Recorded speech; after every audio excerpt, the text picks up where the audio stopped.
New York city mayor Zohran മംദാനിയും US president Donald ട്രംപും Israel പ്രധാനമന്ത്രി ബെഞ്ചമിൻ നെതന്യാഹുവും തമ്മിലുള്ള നയതന്ത്ര രാഷ്ട്രീയ പോരാട്ടം അമേരിക്കൻ രാഷ്ട്രീയ അന്തരീക്ഷത്തെ പ്രകമ്പനം കൊള്ളിക്കുകയാണ്. വരാനിരിക്കുന്ന സെപ്റ്റംബറിലെ ഐക്യരാഷ്ട്രസഭ പൊതുസഭാ സമ്മേളനത്തിൽ പങ്കെടുക്കാൻ ന്യൂയോർക്കിലെത്തുന്ന ഇസ്രയേൽ പ്രധാനമന്ത്രി ബെഞ്ചമിൻ നെതന്യാഹുവിനെ അന്താരാഷ്ട്ര ക്രിമിനൽ കോടതിയുടെ അറസ്റ്റ് വാറന്റ് അനുസരിച്ച് അറസ്റ്റ് ചെയ്യാൻ തങ്ങളുടെ ഭരണകൂടം ഗൗരവമായി ആലോചിക്കുമെന്ന് സൊഹ്റാൻ മംദാനി പരസ്യമായി പ്രഖ്യാപിച്ചു. തിങ്കളാഴ്ച വിളിച്ചു ചേർത്ത വാർത്താ സമ്മേളനത്തിലാണ് ന്യൂയോർക്ക് മേയർ ഈ വിവാദപരമായ നിലപാട് ലോകത്തിന് മുന്നിൽ പ്രഖ്യാപിച്ചത്. അന്താരാഷ്ട്ര തലത്തിൽ വലിയ നയതന്ത്ര ചലനങ്ങൾ ഉണ്ടാക്കിയ ഇന്റർനാഷണൽ ക്രിമിനൽ കോടതിയുടെ അറസ്റ്റ് വാറന്റ് തങ്ങൾ അവഗണിക്കില്ലെന്ന് അദ്ദേഹം വ്യക്തമാക്കി. അമേരിക്കൻ മണ്ണിൽ വെച്ച് ഒരു വിദേശ രാഷ്ട്ര തലവനെ അറസ്റ്റ് ചെയ്യുമെന്ന ഒരു സിറ്റി മേയറുടെ പ്രഖ്യാപനം അമേരിക്കൻ ചരിത്രത്തിൽ തന്നെ അത്യപൂർവമായ സംഭവമാണ്.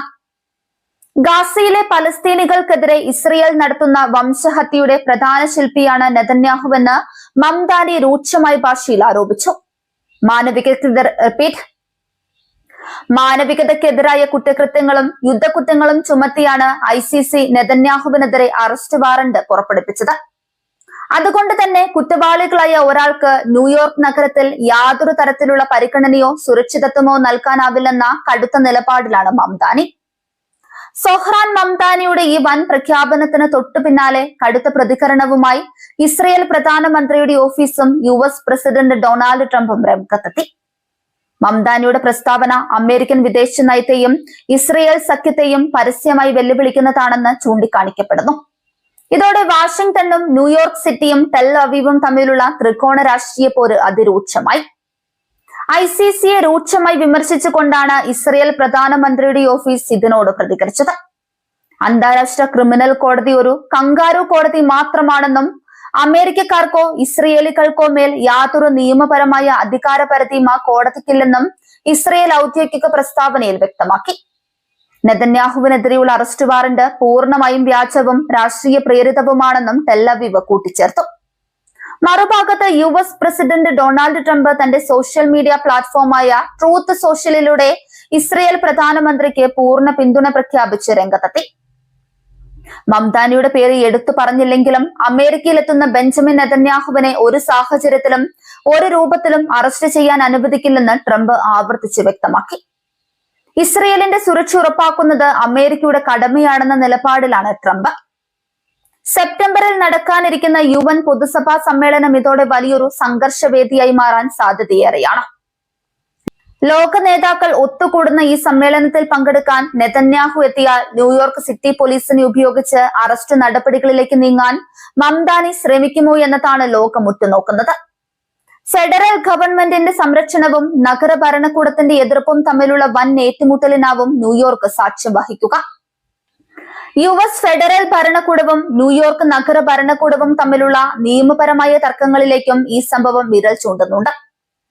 അന്താരാഷ്ട്ര ക്രിമിനൽ കോടതിയിൽ അമേരിക്ക അംഗമല്ലെങ്കിലും മനുഷ്യാവകാശ ലംഘനങ്ങൾക്കെതിരെ പ്രാദേശിക ഭരണകൂടങ്ങൾക്ക് നിലപാടെടുക്കാൻ അവകാശമുണ്ടെന്നാണ് മംദാനിയെ അനുകൂലിക്കുന്നവർ വാദിക്കുന്നത്.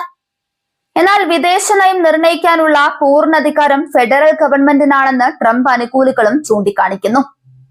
മംദാനിയുടെ ഈ നിലപാട് അമേരിക്കയിലെ പലസ്തീൻ അനുകൂല സംഘടനകളിൽ നിന്നും പുരോഗമന പ്രസ്ഥാനങ്ങളിൽ നിന്നും വലിയൊരു പിന്തുണയാണ് നേടുന്നത്. ഗാസയിലെ വംശഹത്യക്കെതിരെ വ്യക്തമായി നിലപാടെടുക്കാൻ അമേരിക്കൻ രാഷ്ട്രീയക്കാർ മടിക്കുമ്പോൾ മംദാനി കാണിച്ച ധൈര്യത്തെ അവർ പ്രശംസിക്കുന്നു. നഗരത്തിലെ തെരുവുകളിൽ മംദാനി അനുകൂലിച്ചും നെതന്യാഹുവിനെതിരെ ശക്തമായ പ്രതിഷേധങ്ങൾ ഉയരാൻ ഇതിന് കാരണമുണ്ട്. എന്നാൽ അമേരിക്കയിലെ ജൂത ലോബികളിൽ നിന്നും പ്രോ ഇസ്രയേൽ സംഘടനകളിൽ നിന്നും മംദാനിക്കെതിരെ കടുത്ത അമർഷമാണ് ഉയർന്നത്. അമേരിക്കയുടെ ഏറ്റവും അടുത്ത സഖ്യരാജ്യത്തിന്റെ ഭരണാധികാരിയെ അപമാനിക്കാൻ മംദാനി ശ്രമിക്കുകയാണെന്ന് അവർ ആരോപിക്കുന്നു. ന്യൂയോർക്കിന്റെ നയതന്ത്ര പ്രാധാന്യത്തെ തകർക്കുന്ന തീരുമാനമാണിതെന്നും അവർ വിമർശിക്കുന്നുണ്ട്. ട്രംപ് ഭരണകൂടത്തെ സംബന്ധിച്ചിടത്തോളം ഈ സംഭവം വലിയൊരു രാഷ്ട്രീയ പ്രതിസന്ധിയാണ് സമ്മാനിച്ചിരിക്കുന്നത്. സ്വന്തം രാജ്യത്തെ ഒരു പ്രധാന നഗരത്തിലെ മേയർ തങ്ങളുടെ വിദേശ നയത്തെ പരസ്യമായി വെല്ലുവിളിക്കുന്നത് ട്രംപിന്റെ ഭരണപാടവത്തെ ചോദ്യം ചെയ്യുന്ന ഒന്നാണ്. നെതന്യാഹുവിന് നഗരത്തിൽ പൂർണ്ണ സുരക്ഷ നൽകാൻ ഫെഡറൽ ഏജൻസികളെ രംഗത്തിറക്കേണ്ട അവസ്ഥയിലാണ് വൈറ്റ് ഹൌസ്. ഗാസയിലെ ആക്രമണങ്ങളിൽ ആയിരക്കണക്കിന് സാധാരണക്കാർ കൊല്ലപ്പെട്ട പശ്ചാത്തലത്തിൽ നെതന്യാഹുവിനെതിരെയുള്ള ICC വാറന്റ് അന്താരാഷ്ട്ര തലത്തിൽ വലിയ ചർച്ചയായിരുന്നു. ഈ ഘട്ടത്തിൽ അമേരിക്കയിലെ ഏറ്റവും പ്രധാനപ്പെട്ട നഗരത്തിന്റെ ഭരണാധികാരി തന്നെ ICC വാറന്റിനെ പിന്തുണച്ച് രംഗത്തെത്തിയത് അന്താരാഷ്ട്ര തലത്തിൽ ഇസ്രയേലിനെ കൂടുതൽ ഒറ്റപ്പെടുത്താൻ ഇടയാക്കും. ഈ വൻ തർക്കം വരാനിരിക്കുന്ന US പ്രാദേശിക ദേശീയ രാഷ്ട്രീയത്തിലും ആഴത്തിലുള്ള ചലനങ്ങൾ ഉണ്ടാക്കും. ഡെമോക്രാറ്റിക് പാർട്ടിക്കുള്ളിലെ പുരോഗമന വിഭാഗവും പരമ്പരാഗത വിഭാഗവും തമ്മിലുള്ള ഭിന്നത കൂടുതൽ രൂക്ഷമാക്കാൻ ഇത് കാരണമാക്കും. പലസ്തീൻ വിഷയം അമേരിക്കൻ രാഷ്ട്രീയത്തിൽ ഉണ്ടാക്കുന്ന ആഘാതത്തിന്റെ വ്യക്തമായ ഉദാഹരണമായി ഈ സംഭവം മാറിക്കഴിഞ്ഞു. അന്താരാഷ്ട്ര നിയമങ്ങളും പ്രാദേശിക നിയമങ്ങളും തമ്മിലുള്ള കൂട്ടിമുട്ടലിനും ഈ സംഭവം വഴിയൊരുക്കുന്നുണ്ട്. ICCയുടെ തീരുമാനങ്ങളെ മാനിക്കാനുള്ള നൈതികമായ ബാധ്യത തങ്ങൾക്കുണ്ടെന്ന് മംതാനി വാദിക്കുമ്പോൾ അമേരിക്കൻ നിയമങ്ങൾക്ക് മുകളിൽ അന്താരാഷ്ട്ര കോടതികൾക്ക് അധികാരമില്ലെന്ന വാദമാണ് ട്രംപും നെതന്യാഹുവും ഉയർത്തുന്നത്. യഥാർത്ഥത്തിൽ ന്യൂയോർക്ക് സിറ്റി മേയർ സൊഹ്റാൻ മംതാനിയുടെ പ്രഖ്യാപനം അമേരിക്കൻ രാഷ്ട്രീയം കണ്ട ഏറ്റവും വലിയ നയതന്ത്ര പോരാട്ടങ്ങളിൽ ഒന്നിനാണ് തിരികൊളുത്തിയത്. സെപ്റ്റംബറിലെ UN പൊതുസഭയോടനുബന്ധിച്ച് നെതന്യാഹു ന്യൂയോർക്കിൽ കാലുകുത്തുമ്പോൾ അത് വലിയൊരു നിയമ സൈനിക രാഷ്ട്രീയ നാടകത്തിന് വഴിവെക്കുമെന്ന് ഉറപ്പാണ്. ട്രംപും മംതാനിയും തമ്മിലുള്ള ഈ വിട്ടുവീഴ്ചയില്ലാത്ത പോര് വരും ദിവസങ്ങളിൽ കൂടുതൽ രൂക്ഷമാക്കാനാണ് സാധ്യത.